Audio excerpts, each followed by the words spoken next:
paz do Senhor Jesus. Hoje é quarta-feira e nós estamos na semana 35 do nosso devocional, que o tema é Ungidos centralizam Jesus em suas vidas. E hoje eu quero começar com uma pergunta. Para onde você está olhando? Porque muitas vezes a direção dos nossos olhos determinam a direção da nossa vida.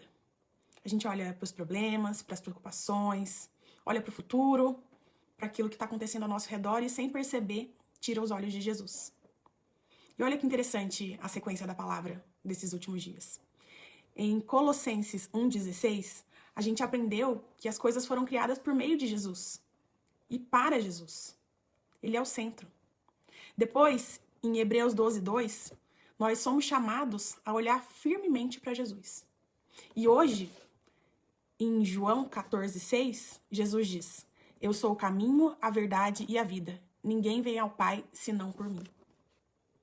Então, Jesus, ele não está dizendo que ele vai nos mostrar o caminho, ele diz que ele é o caminho. Porque muitas vezes nós queremos saber exatamente onde Deus está nos levando. E a gente se pergunta, Senhor, o que é que eu faço? Mas Jesus nos ensina que antes de saber todos os detalhes do caminho, nós precisamos saber com quem que a gente está caminhando. Nós temos que caminhar com ele, pois ele é o caminho. E a aplicação de hoje, ela traz algo muito simples. Você não vai errar o caminho se continuar olhando para Jesus. Porque é muito fácil a gente tirar os olhos dele. A gente começa olhando para o problema e acaba ouvindo as outras pessoas, deixando o medo tomar conta da gente. Mas se a gente manter os nossos olhos firmes e ter Jesus como ponto de referência, as coisas vão acontecer conforme a vontade dele. E como também a gente viu na semana passada, não é a ausência de problema que Jesus garante para nós. Mas durante tudo aquilo que nós achamos que é um problema, Deus quer mostrar algo pra gente. E outra coisa que nós não podemos deixar que tome conta da nossa mente é que muitas vezes o inimigo ele vai plantar coisas em nós. Como você não consegue, Deus não está te olhando. Mas antes de acreditar nisso, se volte para a palavra. Porque Deus sabe o que acontece em cada situação. Então nós temos que consultar a palavra e perguntar: o que Deus diz sobre isso? E não nos apegarmos ao nosso problema, mas nos apegarmos a Cristo.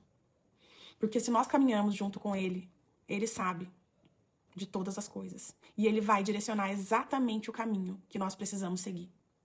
Então, que hoje a nossa oração seja para que Jesus seja o centro da nossa vida, que não sejamos guiados pela nossa medida ou pelas circunstâncias, que nós não sejamos levados pela opinião das pessoas, mas sim pelo que a palavra do Senhor diz. Porque Jesus, ele não aponta só o caminho. Jesus, ele é a verdade, ele é a vida. Amém, irmãos? E a nossa oração do dia, do nosso apacentar, ela diz: Senhor, comprometo-me e conto com a ajuda do Espírito Santo para entender a esse compromisso. Enfocar meus olhos no Senhor e assim terei direção na minha vida. Amém? Deus abençoe o seu dia.